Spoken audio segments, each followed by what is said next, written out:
So, you must be Miles Hayden. You must be Dave Parker. Please, do take a seat. Thank you.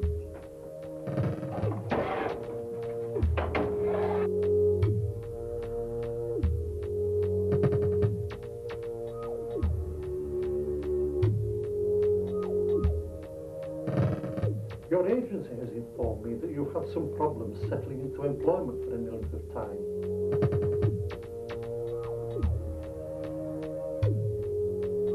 What makes you think that being an editor at Somero would be the right job for you?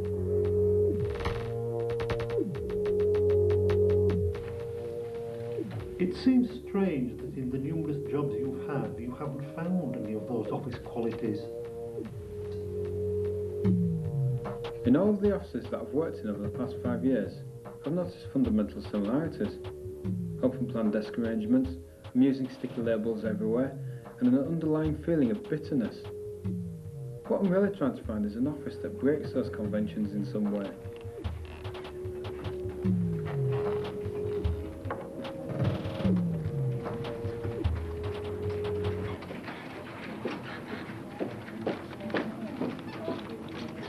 Number 5, I need you now. Come in, Mr. Jenkins. Number 5 is Yvonne Webb. The number caller is Cal Jenkins. In this department, employees have numbers instead of names. Welcome to the design department of Odysseus Travel Agents, by the way. We produce brochures for the holidays our parent company provides. My job consists of sitting here and getting driven insane by the stupidity that surrounds me. If you think I'm one of these employees who constantly moans about his job but never leaves, you're wrong. I've been through so many jobs since I left uni 5 years ago that no one agency will take me on. So I'm now stuck here under contract. I've now joined the bulging ranks of bitter office workers confined to their desks, praying for something marginally interesting to happen to break up the monotony of each painful day.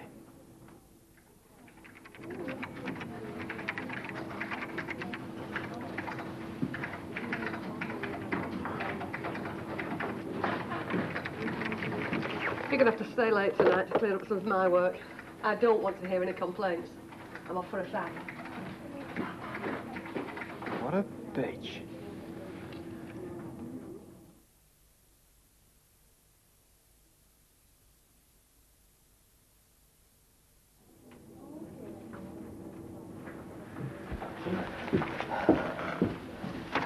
Jesus.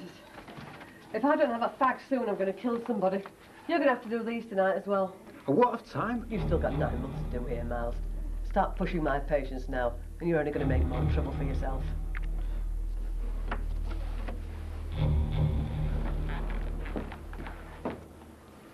It's an attractive little problem she's got there, isn't it? Ah, fuck it. A night of late work calls for entertainment. Let's browse the seedy back streets of the internet.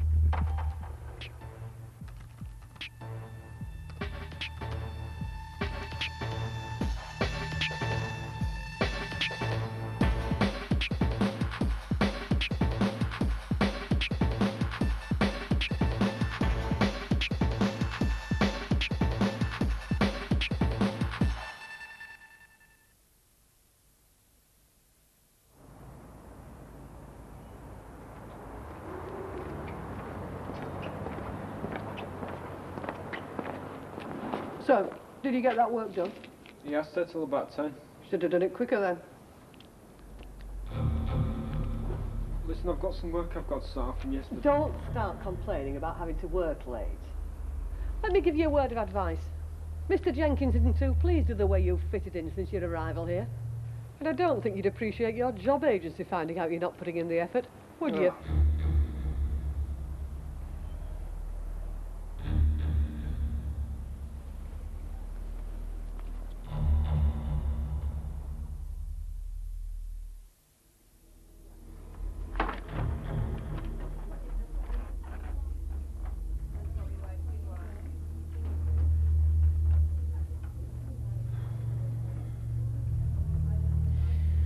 That's a long-suffering Lorraine Dreer. Spends half a day trying to cover up Cal's incompetent business errors, and the other half try to survive his shoulder massages and acts of sexual frustration.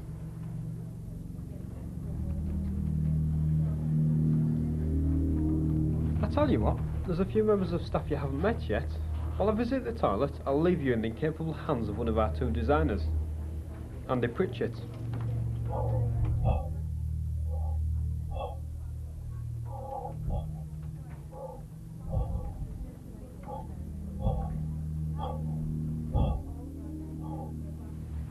Hello, Andy. Don't be childish, Harry. I'm trying to work. Those people look very gay, don't they? And what do you mean by that? Just that they're happy. Why? What do you think I meant? Nothing. It's just the way you said it. Where are you going, Andy? I'm just going to the toilet, okay?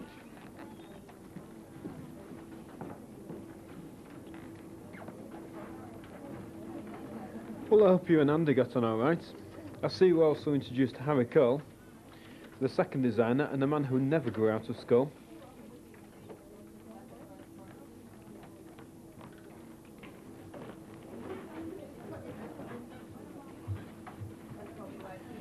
I admit that Harry's designs are better than mine. What did I say? Never grew out of school. Could everybody please listen to me? Everybody? In a few minutes, the board of directors will be holding a general meeting about Wednesday's important clients. Hope you haven't forgotten. Remember, they could have a big influence on what happens in this department, so I don't want to see any mistakes made. So shall we make our way along there now then, please?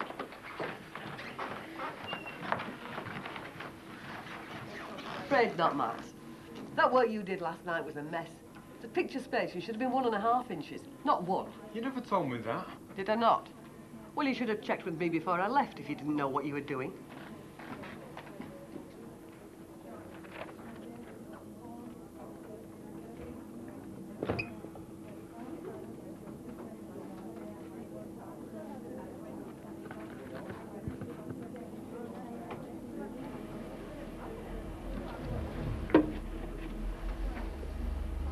And like the Boy Scout, always be prepared.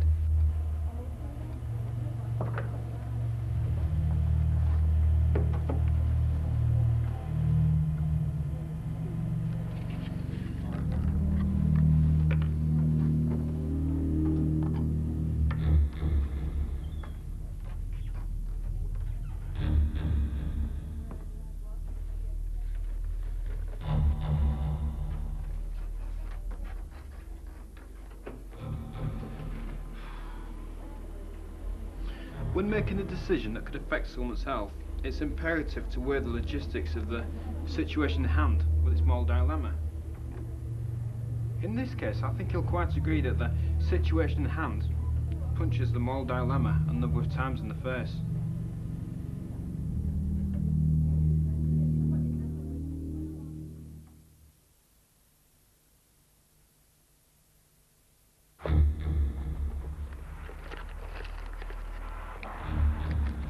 Yvonne, why do you always drag me out on your smoking breaks?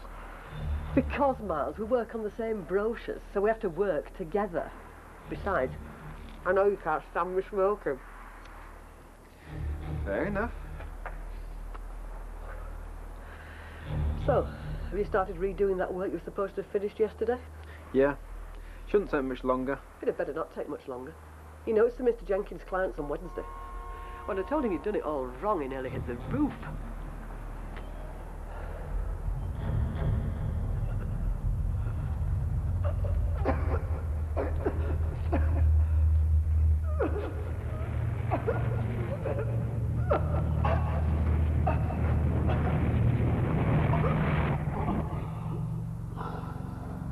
Shit.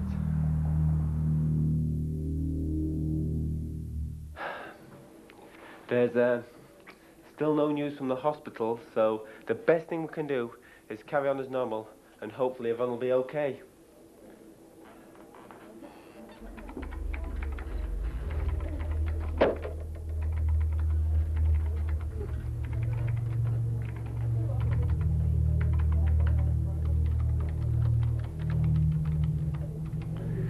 Didn't take him long to get over Yvonne. Leave me alone. Well, well, about time. You may have noticed Carl frequently slipping in and out of his office. This may fool you into believing that he's a busy man. That's not so. Well, go on if you don't believe me.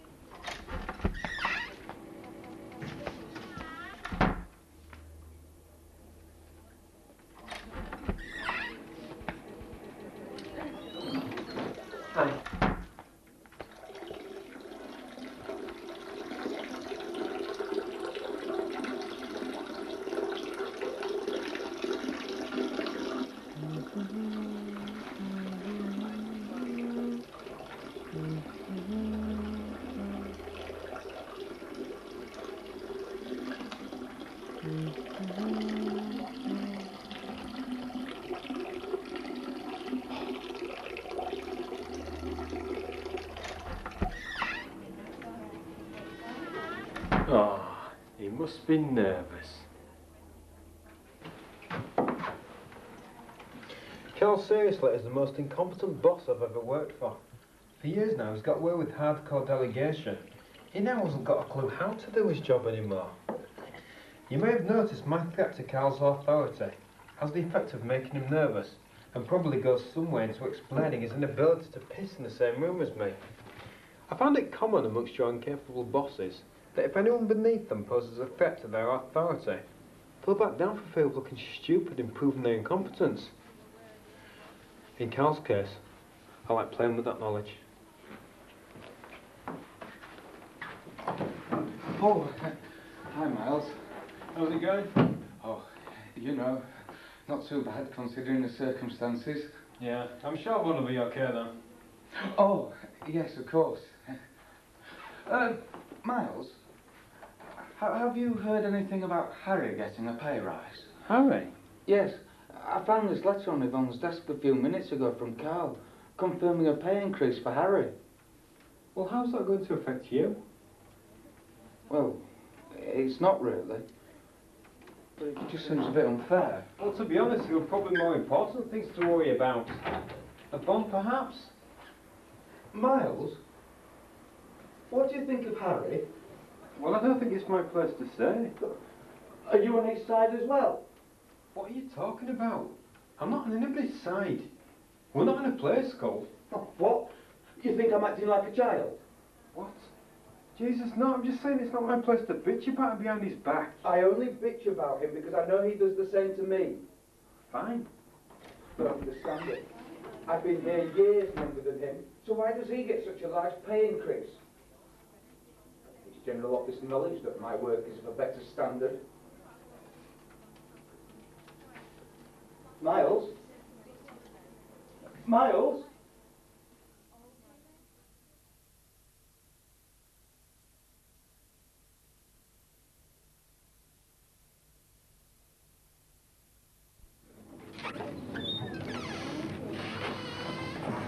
The guy's a fucking loon. Miles, over here. Have you heard what's happened? What? Well, Andy was really pissing me off yesterday, so I've done a little mission of revenge. Not interested.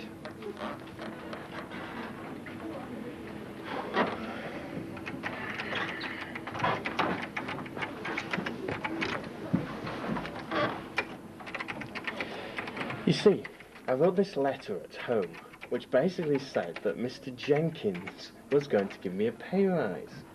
I was going to leave it on Andy's printouts, but then I thought it'd be even funnier after I left it on Yvonne's desk. Well, you know, leaving it on Yvonne's desk, to make him think the whole office already knew about it. Bit like his sexuality.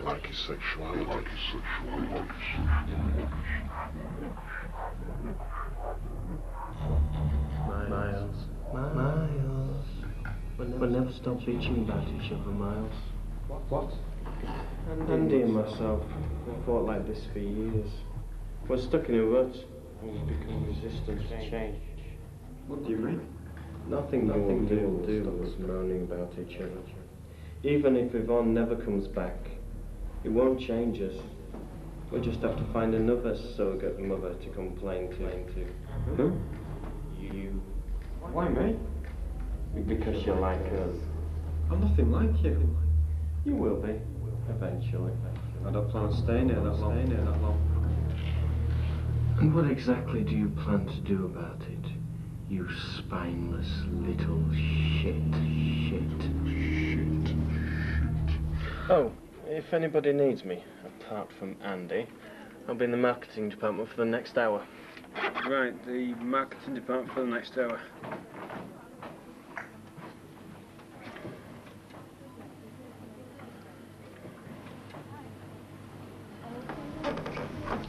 Sophie, I've sorted those China edits out. Okay. How many staples have you got left, by the way? Staples? A couple of packets, why? You see, it's that kind of thing that gets to me. Mr. Jenkins knows I need more staples than the rest of the staff because of all the work I do. You can have mine. That's not the point. I tell Mr. Jenkins every time it happens, but he never does anything about it. It's the same with paper clips.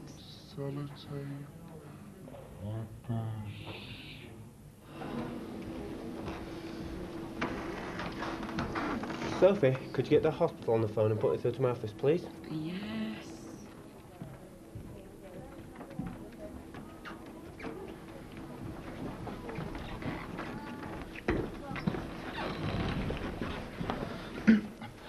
What were you talking to Harry about? He told me the letter you found earlier was one of his little jokes. So you don't have to worry about it. Who said I was worried?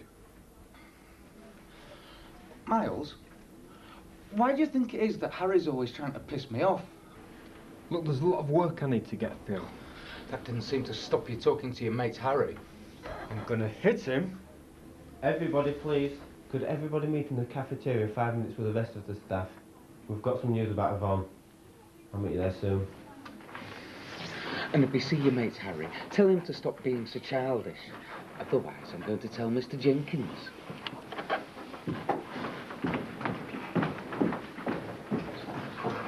Prick.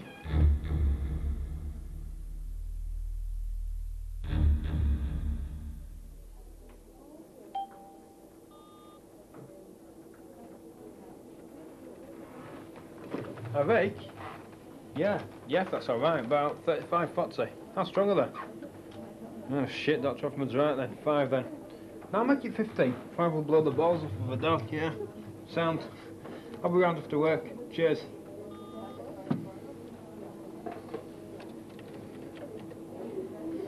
If there's one thing that really frustrates me about office life, it's the constant underlying bitterness.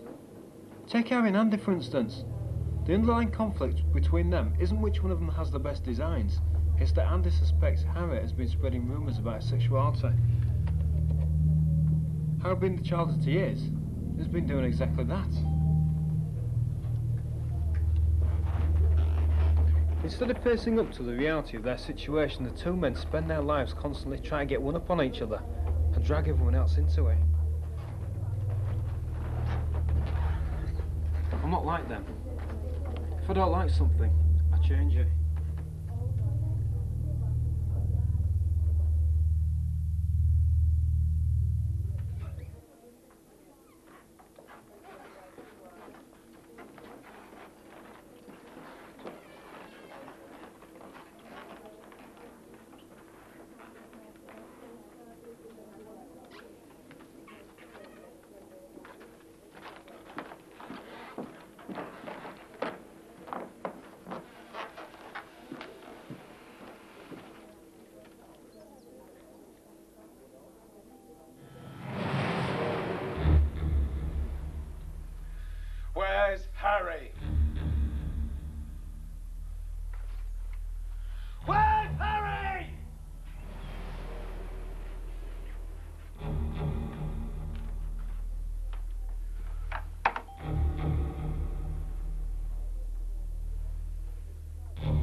say? How could you tell everyone? I can kill you. Whoa, what's going on here? Look! Who did this? Who do you think? Harry, you pushed it too far this time. How could you? Right after finding out about Yvonne's death. Andy, calm down. Harry, did you do this? No, I haven't got a clue who did this. I didn't even know Yvonne had died. I've been in the marketing department for the last hour. Okay. I think a lot has happened today, so I'm allowing everybody to go home early. Fine, I've just got to grab a few things from upstairs. Oh, is that where you were? I see. Whilst we were all conveniently out of the office, you were upstairs. I was, actually. You just can't help yourself, can you? Those people look very gay, don't they?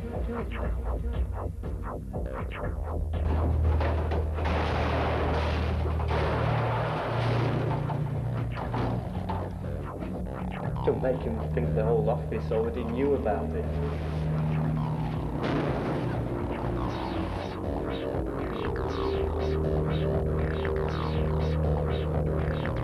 It's a bit like his sexuality.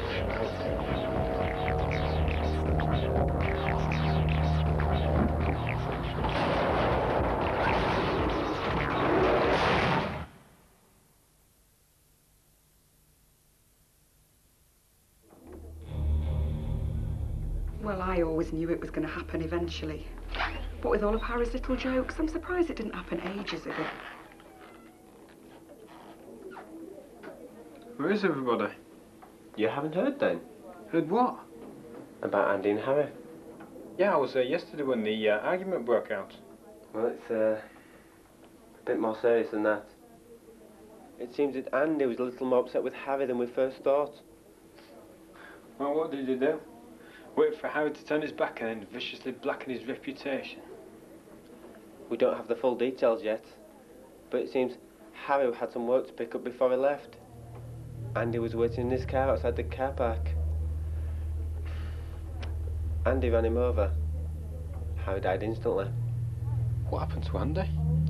The police have detained him. It seems like a member of the marketing department saw it all happen and identified Andy as the driver of the car. It's going to be very difficult, Andy, for the next few days until I can fill the posts. Not known for your sensitivity, are you, Carl? Look, I understand how upsetting it is for us all, but we must press on. As I explained earlier, we have some important clients coming around later on. Some very important clients. So I want everybody to be as professional as possible. You are joking. You can't show the clients around now after all that's happened. Miles, I'm still a boss, and I say the clients are still coming around. So will everybody get on with their work, please? Come on.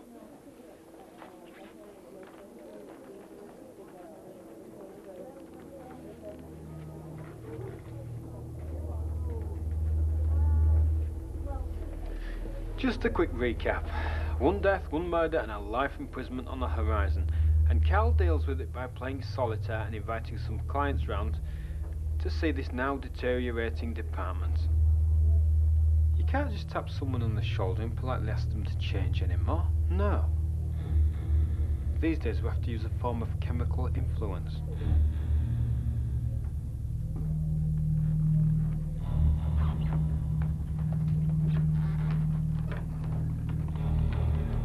Yes, Miles? Can I get you a cup of tea, Cal?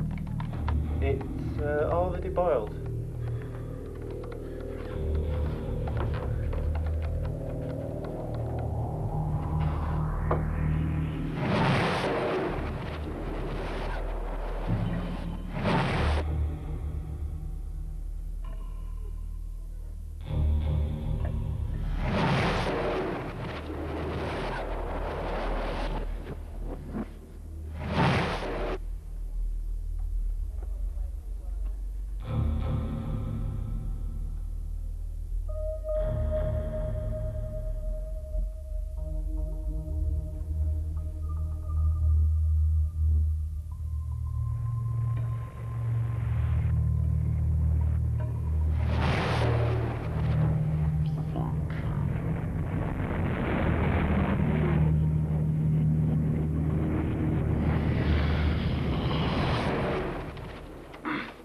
I don't take sugar.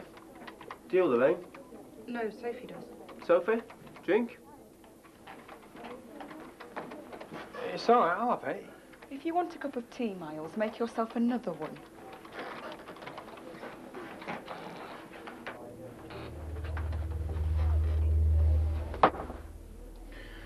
What you're about to see in roughly half an hour is 33 years of repressed happiness and laughter in only 5 minutes.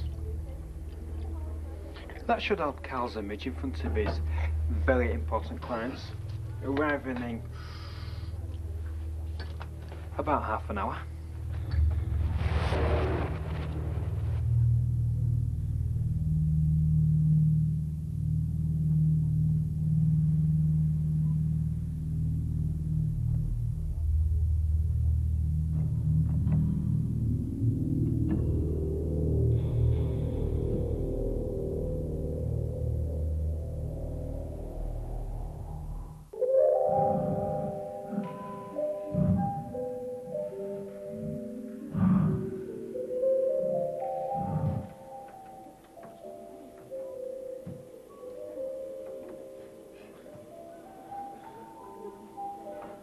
By now the weight of 10 Hoffmans should be eating their way through Sophie's supple mind. Have you ever wondered what goes through somebody's head when they've taken a vast quantity of LSD? What I'd give for a Sophie cam right about now.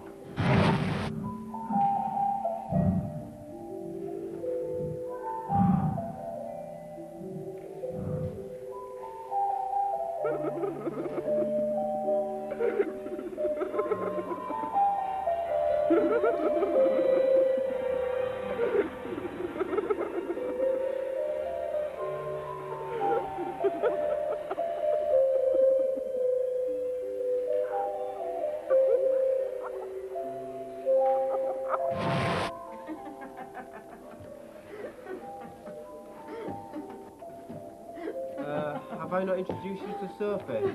She's a bit of an office clown.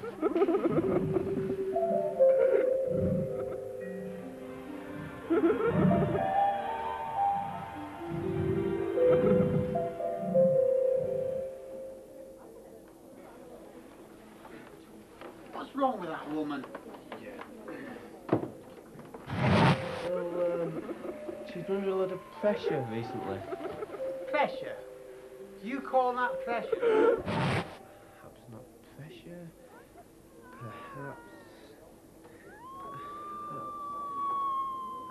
Perhaps it's a woman thing? Look, she just jumped out of the fucking window. About 20 minutes ago. Look, I can't talk now. I'm gonna have to go. Bye. Lorraine, can you pin them things off, please?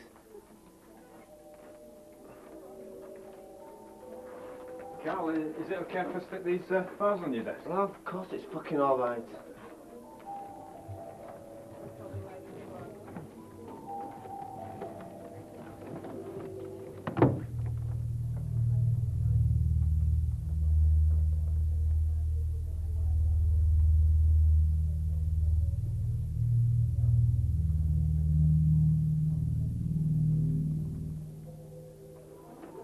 Lorraine, will you hurry up? The police will be here soon.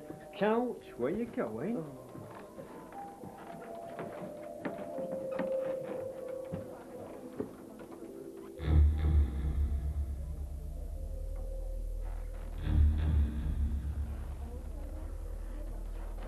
Hello again, Mr. Jenkins. Oh, hi. Are you okay? Are you okay, sir? Yeah, I'm the boss. I'm the number one.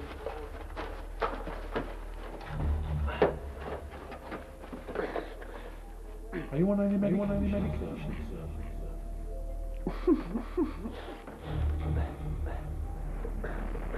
Would you mind emptying out your pockets, please, sir?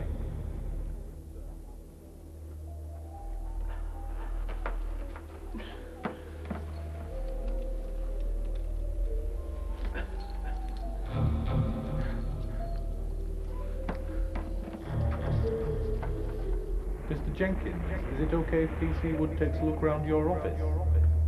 It's over there.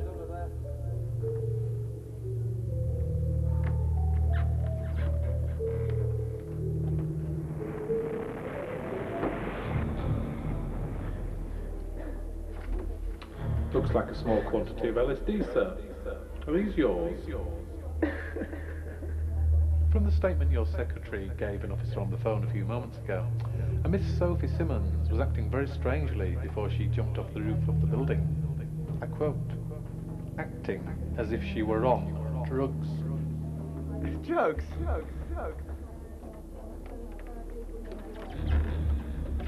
Mr. Jenkins, have you recently quit smoking? I don't smoke. Well, I found this almost full packet of cigarettes in your bin. So you've never smoked before?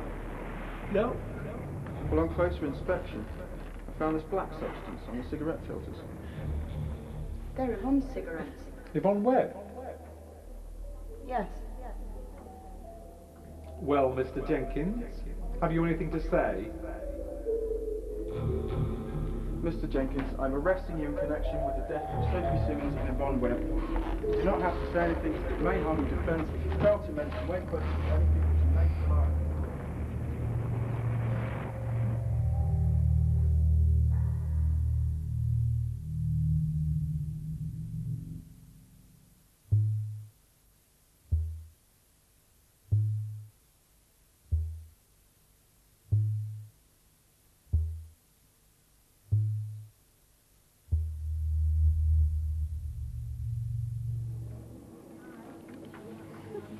I could speak to Jenny, please. Thanks. Yes, Miles Hayden. Hi, Jenny. Oh, you've heard what's happened? Well, yeah, I'm at work now, but I've been told by the other staff members that the department's going to be closing for a while, so they can get some new staff in. Have they mentioned anything to you? Ah, so I'm out of a job then? Well, I'll pop in now and see if there's anything else available. Alright, thank you. Bye-bye. Well, who'd have thought? 2 murders, 1 suicide and 2 people looking at life imprisonment is just enough to allow you to leave a company without getting blacklisted by a job agency. Seems strange really, having to knock 5 shades of grey out of a company before you're allowed to leave fairly.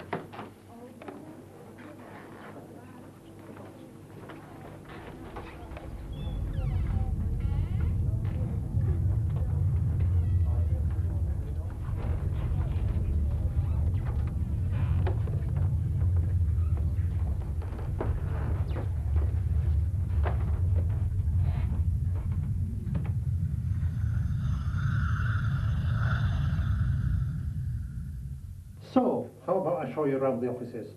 Sure.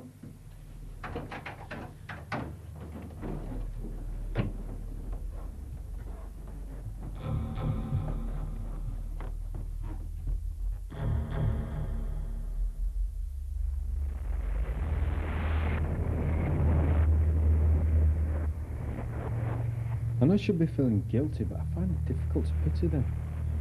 They're concerned only with themselves and their insignificant staple shortages and petty bickering. Too afraid to change and too weak to leave, so they fight amongst themselves. I'm not like them. If you don't like something, change it. If that doesn't work, change yourself. Don't fucking complain.